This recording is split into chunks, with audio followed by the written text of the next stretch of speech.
نبی کریم صلی اللہ علیہ وسلم نے ارشاد فرمایا، عالم بالا میں جب حضرت آدم علیہ السلام کی صلب سے ان کی ذریت کو نکال کر پیش کیا گیا تو انہوں نے ایک خوبصورت چمکتی ہوئی پیشانی والے شخص کو دیکھ کر دریافت کیا، پروردگار یہ کون شخص ہے؟ جواب ملا، تمہاری ذریت میں سے بہت بعد میں آنے والی ہستی داؤد علیہ السلام ہے۔ آدم نے عرض کیا، اس کی عمر کیا مقرر کی گئی ہے؟ ارشاد ہوا کہ 60 سال۔ حضرت آدم علیہ السلام نے عرض کیا، الہی میں اپنی عمر کے 40 سال اس نوجوان کو بخشتا ہوں۔ مگر جب آدم علیہ السلام کی وفات کا وقت آ پہنچا تو حضرت آدم نے ملک الموت سے کہا، ابھی تو میری عمر کے 40 سال باقی ہیں۔ فرشتہ موت نے کہا، آپ بھول گئے، آپ نے اس قدر حصہ عمر اپنے ایک بیٹے داؤد علیہ السلام کو بخش دیا ہے۔ یوں حضرت داؤد علیہ السلام کی ذات پر اس دنیا میں آنے سے بیشتر ہی انعامات و اکرام کا سلسلہ شروع ہو گیا تھا، اور آپ نے خود کو ان نعمتوں کا اہل ثابت بھی کیا۔ آپ کے ذمہ رسالت و نبوت اور حکومت و سلطنت ہر دو فرائض تھے۔ نظام حکومت و سلطنت کو درست انداز میں چلانے کے لیے شعور اور ادراک کے ساتھ ساتھ شجاعت و جرأت کی بھی بڑی اہمیت ہے۔ اللہ تعالیٰ یہ اوصاف بھی آپ کو عطا کیے ہیں۔ آپ کے عہد میں فتوحات کا دائرہ بہت وسیع ہوا۔ اس کا سبب یہ تھا کہ آپ علیہ السلام اللہ کی جانب سے دیے گئے احکامات پر پورے طور سے عمل پیرا رہے، کہ خدا کی ہدایت تھی کہ چونکہ ہم نے آپ کو زمین پر اپنا خلیفہ مقرر کیا ہے، اسی لیے آپ کا بنیادی کام حق و انصاف کے مطابق فیصلہ کرنا ہے، اور اس کام کے لیے خواہشات نفسانی کو رد کرتے ہوئے یوم حساب کو ہمیشہ پیش نظر رکھنا ہوگا، یعنی امور سلطنت کی بجا آوری میں امانت و دیانت کا لحاظ رکھنا اور خوف خدا اور آخرت کی فکر کرنا لازم ٹھہرا۔ جب نظام سلطنت خدا کے احکامات کے مطابق چلایا جا رہا ہو، وحی کے ذریعے بھی اللہ تعالیٰ کی مدد شامل حال ہو، تو آپ علیہ السلام کی ہیبت، رعب و دبدبہ اور شان و شوکت سے انکار ممکن نہیں۔ یہی وجہ ہے کہ ان کے کیے گئے فیصلوں سے انحراف کی جرأت جن و بشر میں سے کسی کو نہ تھی۔ شہر ایلیا دریا کے کنارے آباد تھا۔ اللہ تعالیٰ نے وہاں کے رہنے والوں کے صبر کا امتحان لینے کی غرض سے ان پر یہ پابندی لگائی کہ 2 ہفتے کے تمام دن مچھلی کا شکار کر سکتے ہیں سوائے ہفتے کے۔ شہر والوں کے لیے یہ شرط معمولی تھی، لیکن جلد ہی انہیں اندازہ ہو گیا کہ مچھلیاں تو بہت ہوشیار ہیں۔ ہفتے کے 6 دن مچھیرے جال لگائے بیٹھے رہتے ہیں، لیکن کسی کے جال یا کانٹے میں ایک مچھلی بھی نہ پھنستی۔ آپ تو بہت پریشان ہوئے، کھانے کو نہ بیچنے کو مچھلی ہاتھ آتی۔ ان کی حالت روز بروز بری ہوتی جا رہی تھی۔ آخر شہر ایلیا کے دانا بزرگ سر جوڑ کر بیٹھے اور ایک حل ڈھونڈ نکالا۔ اب ہر جمعے کی شام وہ ساحل پر گڑھے کھود ڈالتے اور دریا تک نالیاں بنا لیتے۔ ہفتے کے روز مچھلیاں پانی کے ساتھ ان گڑھوں میں آ کر پھنس جاتی، ماہی گیر نالیاں بند کر دیتے اور اتوار کو انہیں پکڑ کر کھاتے اور فروخت کرتے۔ کہا جاتا ہے کہ وہ 40 سال تک یہ نافرمانی کرتے رہے۔ اللہ نے چونکہ انہیں چھوٹ دی ہوئی تھی، اسی لیے وہ اسے حق سمجھتے رہے، یہاں تک کہ حضرت داؤد علیہ السلام کا زمانہ آ پہنچا۔ آپ نے انہیں روکنے کی بہت کوشش کی، انہیں عذاب الہی سے ڈرایا، لیکن وہ باز نہ آئے۔ بنی اسرائیل میں سے جن لوگوں نے کفر کی روش اختیار کی تھی، ان پر داؤد اور عیسیٰ ابن مریم کی زبان سے لعنت کی تھی۔ احکامات الہی کی نافرمانی بلکہ خدا کو دھوکہ دینے کی کوشش، مقصد صرف ذاتی فائدہ حاصل کرنا تھا، لیکن اس کا انجام کیا ہوا؟ پھر جس کام سے انہیں منع کیا گیا وہ اس کام میں حد سے بڑھ گئے، تو ہم نے ان کو کہا کہ تم ذلیل و خوار بندر ہو جاؤ۔ اب کچھ ہوا یوں کہ جب اللہ تعالیٰ نے انہیں ہفتے والے دن سے مچھلی کھانے یا پکڑنے سے منع کر دیا تھا، لیکن وہ اللہ کے اس احکام سے باز نہ آئے اور اللہ کی نافرمانی کرتے رہے۔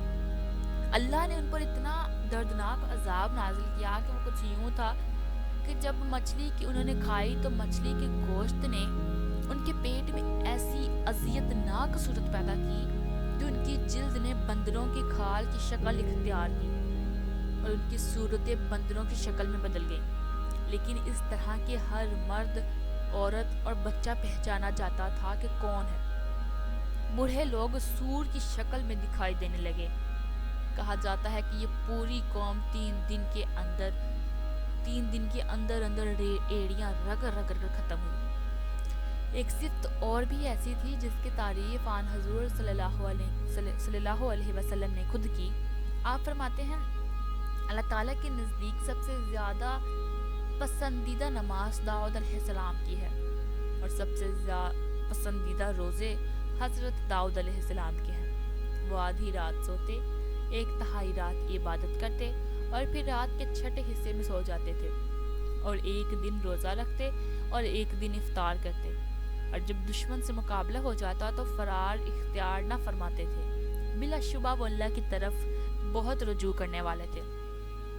عبادت و ریاضت سے لگاؤ اس قدر تھا کہ ان کی شعوری کوشش تھی کہ دن کے 24 گھنٹوں میں وہ خود یا ان کے گھر کا کوئی نہ کوئی فرد عبادت میں مشغول رہے، یعنی کوئی لمحہ ایسا نہ گزرے جس میں وہ یا ان کے گھر آنے کا کوئی فرد مصروف عبادت نہ ہو۔ چنانچہ آپ نے ایسا ہی نظام الاوقات مرتب کر رکھا تھا۔ ایک مرتبہ ایسا ہوا کہ ان کے دل میں احساس فخر جاگا اور اپنی اور اپنے گھرانے کی عبادت گزاری پر خوش ہوئے۔ اللہ تعالیٰ نے فرمایا کہ توفیق عبادت بھی میری ہی عطا کی ہوئی ہے، میری مدد شامل نہ ہو تو یہ تیرے بس میں نہیں۔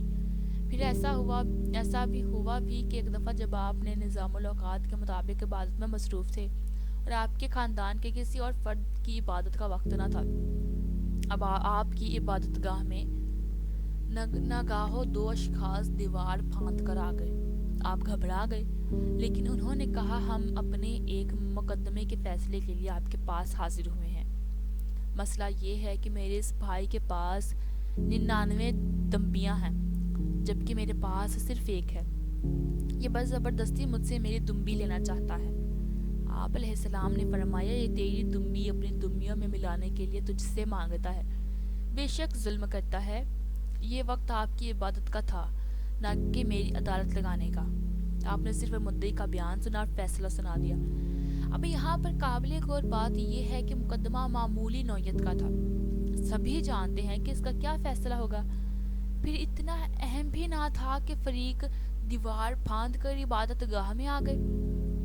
چنانچہ حضرت داؤد علیہ السلام جان گئے کہ اللہ کی طرف سے بھیجے گئے فرشتے تھے جو آپ کا امتحان لینے آئے تھے۔